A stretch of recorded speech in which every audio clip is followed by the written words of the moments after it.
தமிழகத்தில் படிப்படியாக மதுவிலக்கு அமல்படுத்தப்படும் என அதிமுக கூறுவது மக்களை ஏமாற்றும் செயல் என காங்கிரஸ் மூத்த தலைவர் ப. சிதம்பரம் தெரிவித்துள்ளார். சென்னை மயிலாப்பூர் தொகுதி காங்கிரஸ் வேட்பாளர் கராத்தே தியாகராஜனை ஆதரித்து சிதம்பரம் பரப்புரை மேற்கொண்டார். அப்போது பேசிய அவர், திமுக காங்கிரஸ் அறிக்கையில் இடம்பெற்றுள்ளதையே அதிமுகவும் தேர்தல் அறிக்கையாக வெளியிட்டிருப்பதாக தெரிவித்தார்.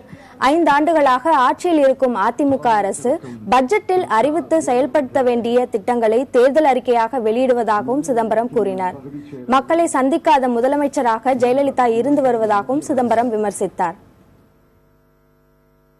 ஒரு முறை சட்டமன்ற உறுப்பினராக இருப்பவர், ஒரு முறை நாடாளுமன்ற உறுப்பினராக இருப்பவருடைய அணுகுமுறை என்னவென்றால், 5 ஆண்டு காலம் அகப்பட்டதை சுருட்டிக் கொண்டு அகப்படாமல் தப்பித்துக் கொள்ள வேண்டியது.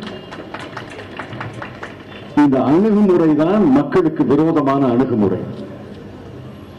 இந்த அணுகுமுறை உள்ள ஒரு கட்சி மக்களுக்கு காரியம் ஆற்ற வேண்டும் என்று நினைக்காத கட்சி.